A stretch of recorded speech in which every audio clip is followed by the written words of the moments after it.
Gemuruh kalimat takbir, tahlil dan tahmid berkumandang, saling bersahutan menggetarkan hati, menyentuh kalbu jiwa-jiwa yang beriman. Lalu pagi ini dengan penuh kebersamaan, walau dalam perbedaan, ada yang datang jalan kaki, ada yang berkendaraan, ada yang berjalan cepat, atau memakai tongkat.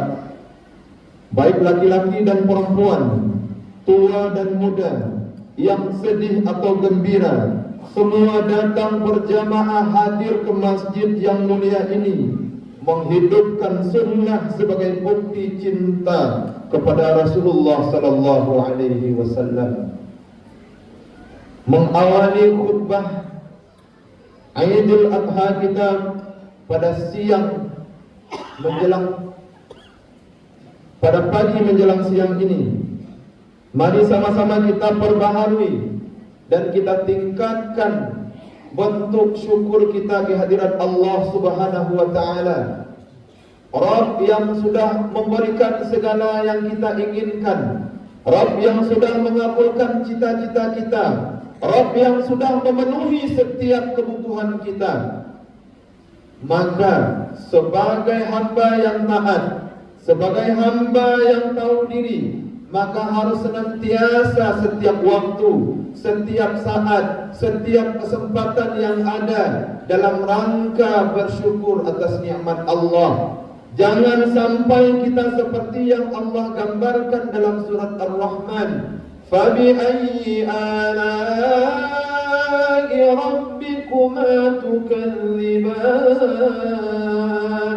Jangan sampai ayat ini tertuju kepada pribadi kita kaum muslimin, karena Allah sampaikan nikmat Tuhanmu yang mana lagi yang engkau dustakan. Kita sudah berumur puluhan tahun. Kalau kita hitung nikmat Allah, sungguh tidak sanggup kita, Bapak Ibu. Wa in ta'uddu ni'matallahi la tuhsuha. Sekiranya kamu hendak menghitung nikmatku, kata Allah, kamu tidak akan sanggup untuk menghitungnya. Walaupun lautan kamu jadikan tinta, ranting-ranting kamu jadikan pena untuk menuliskannya, sungguh tidak akan sanggup kita, Bapak Ibu semua. Maka dan jangan pula kita menjadi manusia yang Allah sebutkan qalilan ma tashkurun. Kata Allah, hanya sedikit orang-orang yang bersyukur kepadaku. Padahal konsepnya sangat sederhana dalam Al-Quran. Wadhkuruni adhkurkum washkuruli wala takfurun. Ingatlah kamu kepadaku, aku pasti akan ingat kepadamu. Bersyukurlah kamu kepadaku, jangan kamu termasuk golongan orang-orang yang kufur nikmat. Bapak Ibu, kalau kita ingat kepada Allah, Allah jauh lebih ingat kepada kita. Ini konsep yang harus kita tanamkan dalam diri kita. Makanya orang yang ingat untuk bersyukur, la in syakartum la azidannakum wa la in kafartum inna azabi lasyadid. Barang siapa yang ingat untuk bersyukur kepada Allah, akan Allah tambah nikmatnya untuk itu, Bapak Ibu.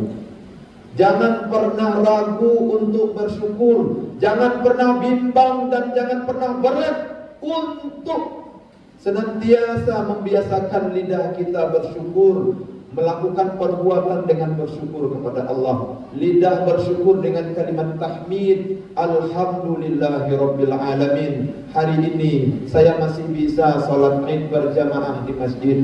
Alhamdulillah, hari ini saya masih bisa duduk baselo. Alhamdulillah, pendengaran saya masih sehat hari ini. Alhamdulillah, mata ini masih bisa melihat dengan terang. Alhamdulillah, telinga ini masih nyaring mendengarkan semua perintah Allah. Alhamdulillah, kaki ini kuat melangkah. Alhamdulillah Bapak Ibu, semua yang sudah kita nikmati, semua yang sudah kita jalani, semua tidak terlepas dari nikmat Allah Subhanahu wa taala. Maka jadilah kita sebagai hamba abadan syakura di sisi Allah Subhanahu wa taala, yaitu hamba-hamba yang senantiasa bersyukur kepadanya. Allahu akbar, Allahu akbar, walillahil hamd.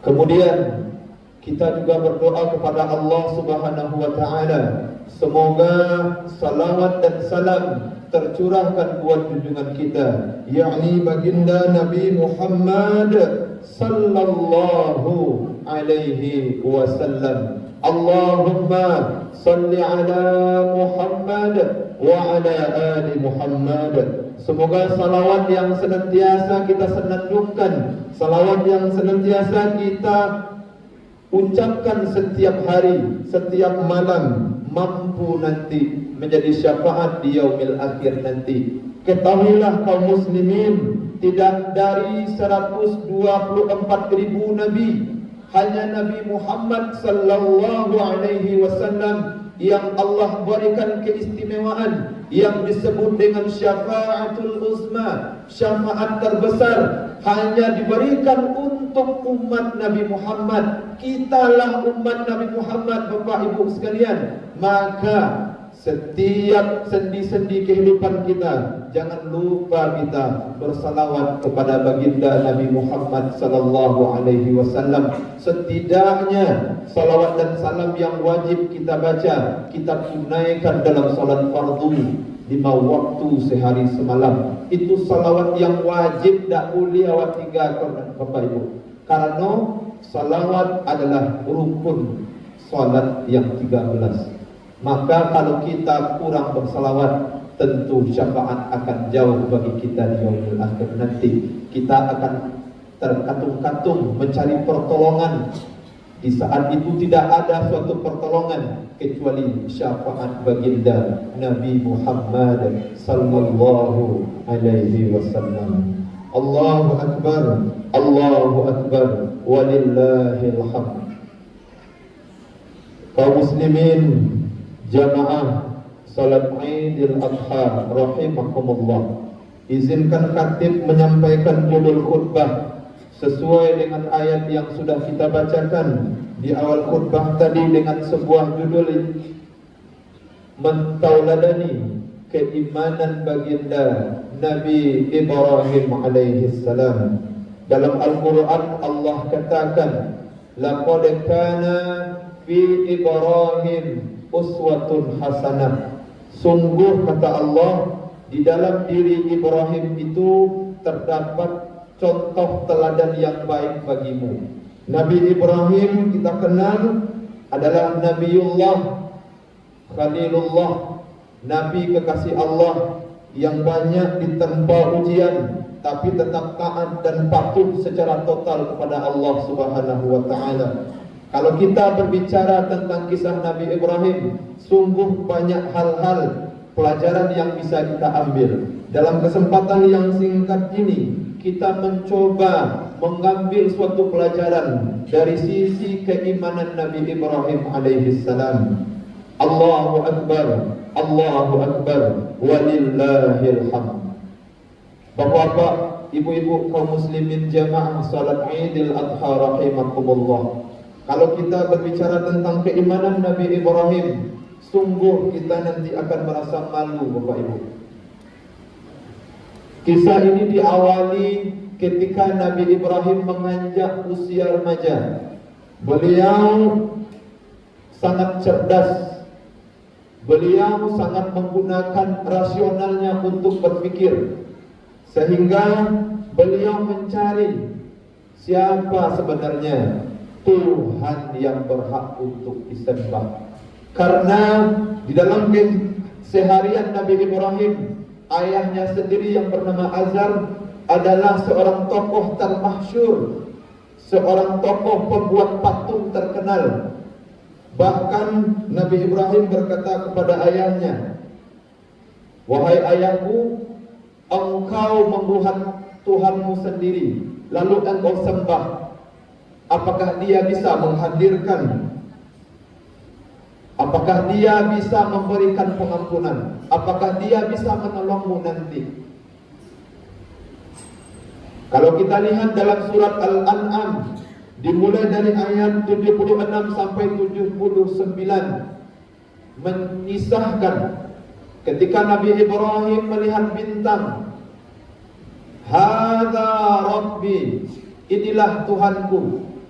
Seketika bintang itu mulai tenggelam, Nabi Ibrahim berkata, aku tidak suka yang tenggelam. Keesokan harinya Nabi Ibrahim melihat bulan. Hadza Rabbi, mungkin iko Tuhanku. Ternyata bulan pun tenggelam seperti bintang. Kemudian Nabi Ibrahim melihat matahari. Hadza akbar, ini lebih besar. Hadza Rabbi, ikolah Tuhanku. Ternyata matahari juga tenggelam. Nabi Ibrahim berkata, aku tidak suka kepada yang tenggelam. Makanya Nabi Ibrahim di ayat 79 berkata, inni wajjahtu wajhiya lilladzi fataras samawati wal arda hanifan wa ma ana minal musyrikin. Aku hadapkan wajahku kepada Tuhan pencipta langit dan bumi. Kemudian aku tidak termasuk di antara golongan orang-orang yang mempersekutukannya. Kemudian Allah menunjukkan keesaannya, Allah tunjukkan kekuasaannya. Kaum muslimin jamaah salat Idul Adha, ketika Nabi Ibrahim berkata kepada Allah Subhanahu wa taala di ayat yang sudah kita bacakan di awal khutbah tadi, ingatlah ketika Ibrahim berkata, ya Tuhanku, perlihatkanlah kepadaku bagaimana engkau menghidupkan orang-orang mati. Dialah Allah berfirman, belum percayakah engkau Ibrahim? Dia Ibrahim menjawab, aku percaya, tetapi agar hatiku tenang ya Allah.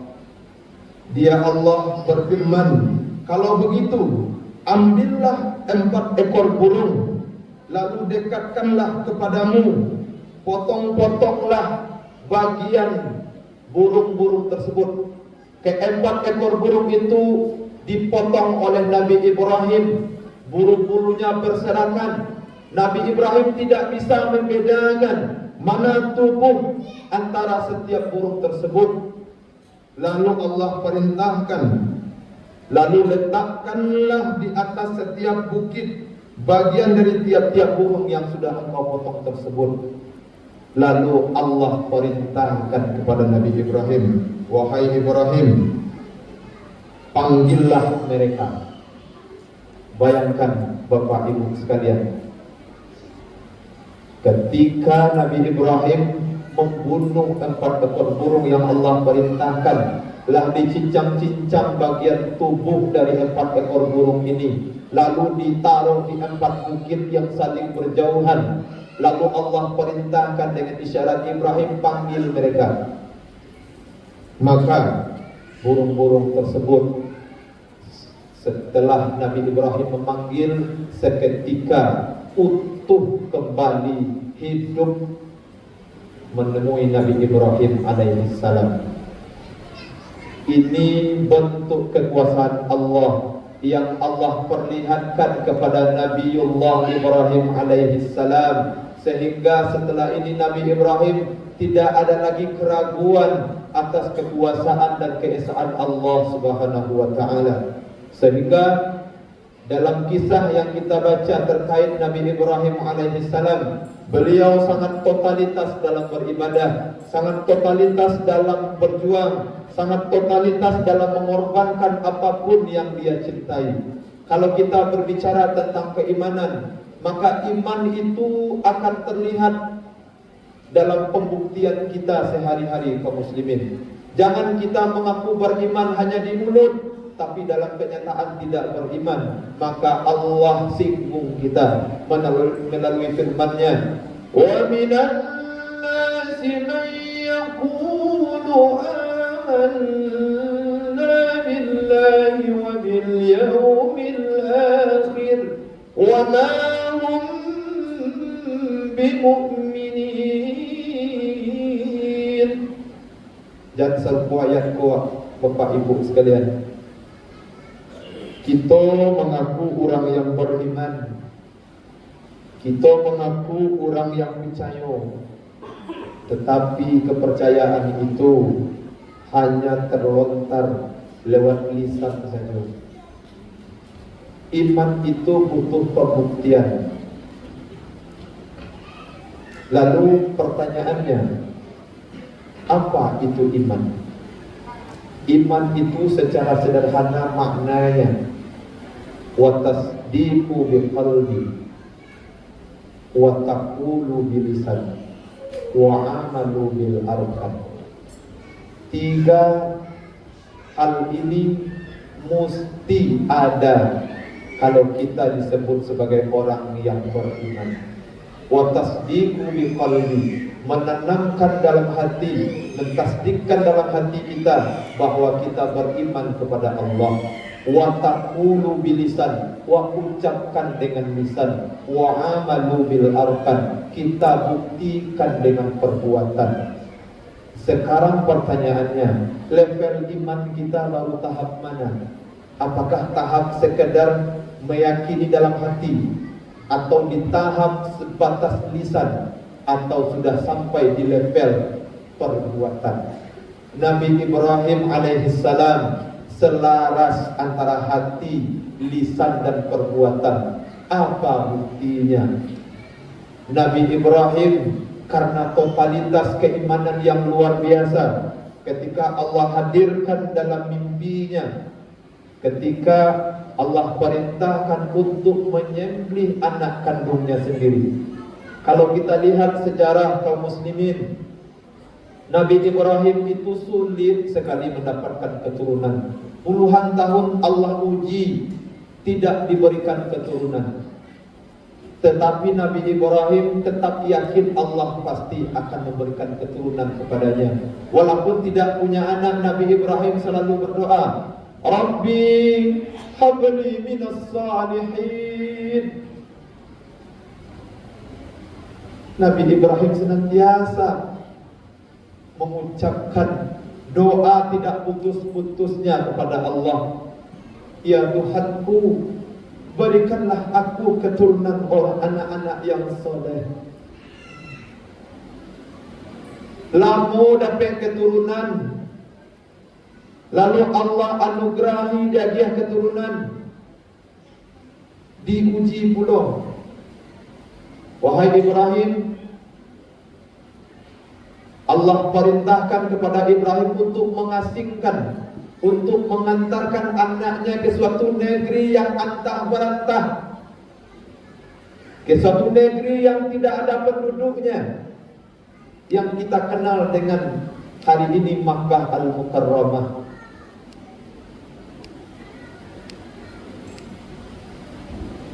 Dari negeri yang jauh di Palestina, di antara anak ke Makkah, tidak ada penduduk di situ, tidak ada jua sianan kamanolong bikum. Nabi Ibrahim percaya kepada Allah, ini perintah Allah. Nabi Ibrahim tidak pernah membangkang, tidak pernah melawan. Dia kerjakan perintah Allah kaum muslimin, nyuanta anaknya. Lalu Nabi Ibrahim meninggalkan kedua antara anak dan istrinya di Makkah Al-Mukarramah. Lah gadangnya, lah bisa diajak mauta, lah bisa diajak bermain. Allah hadirkan pula perintah lewat mimpi Nabi Ibrahim untuk menyembelih anaknya. Falamma balagha, ketika Nabi Ismail sudah menginjak usia remaja, ya bunayya anni ara fil manam, aku melihat engkau dalam mimpiku. anni albahuka, aku menyembelihmu. Fanzur madza tara, wahai anakku, apa pendapatmu? Maka dilanjutkan di ayat berikutnya, qala abatif'al madza tu'maru, kata Nabi Ibrahim, wahai ayahku, kalau ini adalah perintah Allah, maka kerjakanlah. Satajiduni insyaallahu minas sabirin. Ketahuilah ayahku, diriku ini insya Allah siap menerimanya. Kalau ini perintah Allah, kerjakanlah. Aku termasuk di antara orang-orang yang sabar. Kalau Nabi Ibrahim begitu totalitas ketaatan kepada Allah. Lalu pertanyaannya, dari kisah yang Allah sebutkan tentang bagaimana kisah Ibrahim dan Ismail dalam surat As-Saffat ayat 102 sampai 108 ini, maka pertanyaannya, bagi diri kita, sudahkah kita totalitas menjaga ketaatan kepada Allah Subhanahu wa taala? Apa di antara bukti taat? Satu, ketika Allah seru kita, hayya 'alas shalah,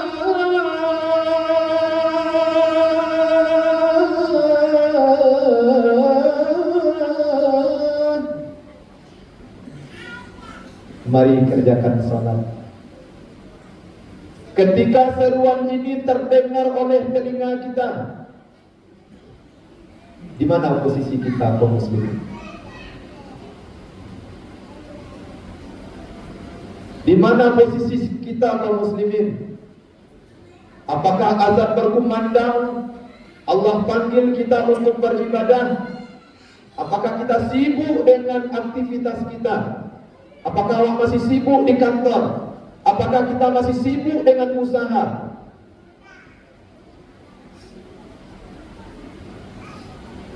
Maka ini yang harus kita renungkan.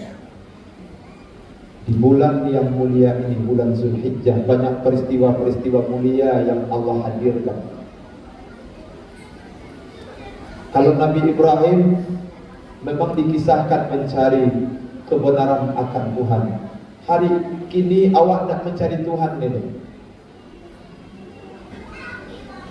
Perjalanan spiritualitas awak kini pada tahap peningkatan ketaatan saja kepada Allah.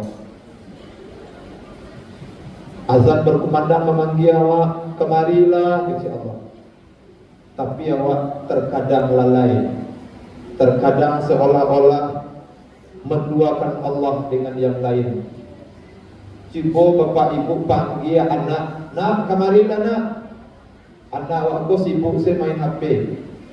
Tapi juga bapak ibu, dak batalingu nak kemarilah kepada Allah memanggil 5 kali sehari semalam untuk awak datang menemui Allah.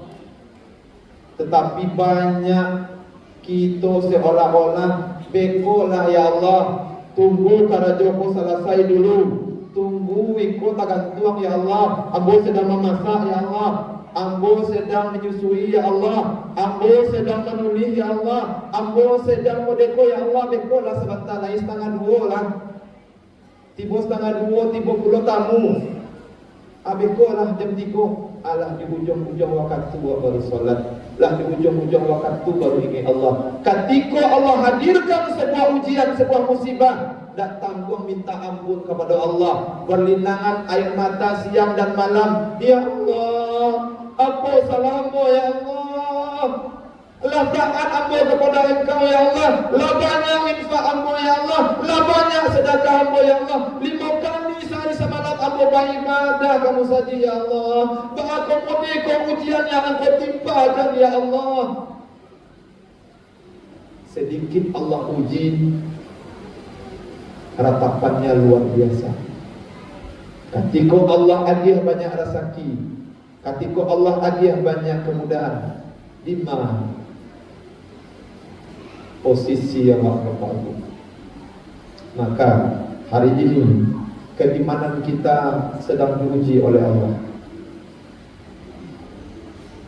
Semakin tinggi keimanan seseorang, semakin tinggi ketaatan seseorang, semakin bagus ibadah seseorang.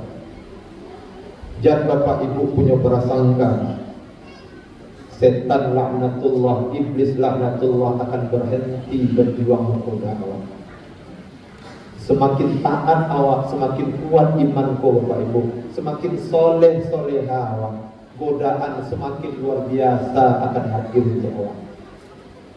Di sanalah pembuktian sebenarnya apakah kita termasuk orang-orang yang sabana beriman atau beriman pada momen-momen tertentu saja. Ujian itu hadir dalam surat Al-Mulk, sangat jelas Allah katakan, liyabluwakum ayyukum ahsanu amalan.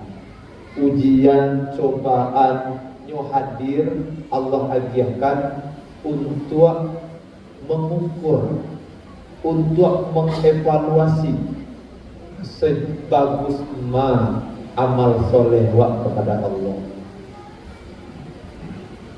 Jangan awak punya persangko dia seketik kesulitan, dia musibah seketik merantapnya luar biasa kepada Allah. Bisa jadi Allah timpakan musibah itu untuk meningkatkan derajat awak di sisi Allah. Jangan langsung awak berprasangka, ya Allah, ujianmu ini sungguh berat, ya Allah, tak sanggup aku menghadapinya, ya Allah. Banyak di antara awak berputus asa ketika Allah timpakan ujian, dan niyo mencari rahmat Allah. Maka Allah peringatkan kita, la taqnatu min rahmatillah. Jangan engkau berputus asa dalam menggapai rahmat Allah. Yakinlah, inna ma'al usri yusra. Setiap kesulitan pasti ada kemudahan. Maka ini yang harus kita tanamkan dalam totalitas keimanan kita kepada Allah. Yakinkan kaum muslimin dalam hati awak, setiap yang hadir, setiap yang datang dalam kehidupan awak, setiap yang awak alami, apa prinsipnya? Satu, bahwa Allah sedang menguji kita. Yang kedua, yakinkan dalam diri awak, setiap apapun, apakah ujian atau musibah yang hadir, awak pasti sanggup menghadapinya. Allah menimpakan sesuatu sesuai dengan kesanggupan awak kaum muslimin. La yukallifullahu nafsan illa wus'aha. Allah menimpakan ujian, menimpakan sebuah musibah pasti sesuai dengan kudrat diri awak masing-masing. Antara apa jun sanak saja berbeda ujian. Ada awak yang diuji jo keturunan, ada awak yang diuji dengan harta, ada awak yang diuji dengan kedudukan, ada yang diuji dengan anak. Payah bana membantu anak kau itu ujian, dan awak pasti mampu untuk menjalaninya. Jadilah kita orang-orang yang sabar. Apa makna sabar? Orang-orang yang sanggup menghadapinya, itu makna sabar kaum muslimin. Kalau ikhlas menerima karena Allah. Kalau sabar itu makanya satajiduni insyaallahu minas sabirin. Makna sabar di sana adalah bahwa Nabi Ismail sanggup menghadapi perintah Allah Subhanahu wa taala.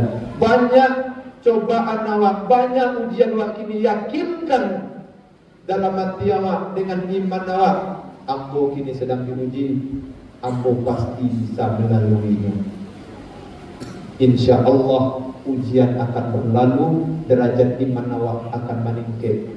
Sebab kata Rasul, al-imanu yazidu wa yanqus. yazidu bi ta'ah wa yanqus bil maksiyah. Iman awak ku kadang naiknya kadang turun. Naiknya karena awak taat, karena awak patuh. Turunnya karena awak maksiat. Banyak meninggalkan perintah Allah. Maka kalau ingin iman kita terjaga, ingin seperti Nabi Ibrahim senantiasa terjaga imannya dengan kalimat wa ma ana minal musyrikin wa ma ana minal musyrikin, saya tidak termasuk orang-orang yang mempersekutukan Allah. Maka untuk itu mari sama-sama kita jaga iman yang sudah ada kita bawa sejak lahir, kita pertahankan dan kita tingkatkan.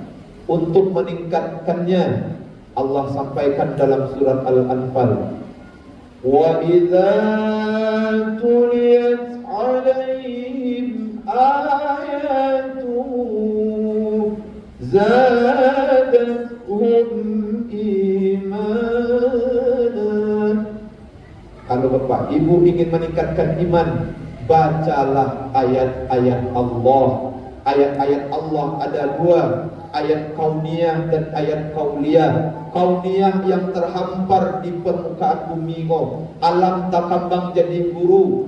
Jangankan alam ini, tubuh kita ini ada ayat kauniyah. Dulu rambut hitam kinilah putih, dulu gigih masih komplit kinilah gugua cie-cie. Dulu kulit tagang kinilah keriput, dulu mata tarang kinilah kabua, dulu tali monyar yang kinilah sayut-sayut tadanga. Dulu kaki kuat kinilah mulai sakit-sakit. Dulu kuat untuk goes sampai ke Pariaman. Hari ini semua proses hidup yang buat jalani kok, maka mesti awak harus senantiasa menjaga iman awak tadi. Wak caliak diri awak, anan lahado dalam diri awak lahado perubahan. Pikirkanlah ikut tando-tando awak dak kala mulai di dunia. Memang maut tu sangat misteri. Allah yang tahu bila awak dipanggil. Kalau po jatuh kumbang jatuh, dak dicaliak nan tua, nan muda, nan ketek, nan baru lahir. Tetapi tanda-tanda bagi kita yang hidup, yang sudah berumur puluhan tahun, jadikanlah tanda-tanda yang ada dalam diri kita untuk meningkatkan iman kepada Allah. Iman kuat pasti akan keluar ketaatan yang bagus. Kemudian bacalah ayat-ayat qauliyah. Mana ayat-ayat qauliyah? Quran 30 juz. Wak baca, wak pahami dan wak amalkan. Karena sebaik-baik manusia khairukum man ta'allama al-Quran wa 'allamah. Sebaik-baik manusia adalah manusia yang gemar mempelajari Al-Quran kemudian dia mengamalkannya. Kalau awak mempelajari Al-Quran, memahami maknanya, memahami tafsirnya, dan tafsirnya dalam arti kata bukan tafsir menurut pribadi awak, tapi menurut tafsir orang yang pandai mentafsirkan. Jangan awak mentafsirkan makna yang tertulis, karena Al-Quran itu ada namanya ayat muhkam dan ada ayat mutasyabihat. Ada ayat-ayat yang jaleh tak perlu ditafsirkan, ada namanya ayat mutasyabihat yang butuh penafsiran, yang butuh ilmu untuk menjalehkannya. Maka belajarlah kepada para ulama, belajarlah kepada ahli-ahli tafsir, sehingga kita mampu memahami setiap perintah Allah dalam Al-Quran itu, sehingga tumbuh kesadaran, tumbuh sebuah pengakuan, Rabbana ma khalaqta hadza batila. Ya Allah, sungguh memang dah ado dan sio-sio yang Engkau ciptakan di atas dunia kau. Subhanaka, maha suci Engkau ya Allah. Maka untuk itu kaum muslimin, mari di momentum hari raya Idul Adha ini kita tingkatkan dan kita perbaharui iman kita. Konsisten dengan iman, buktikan dengan perbuatan. fa'tabiru ya ulil absar la'allakum turhamun.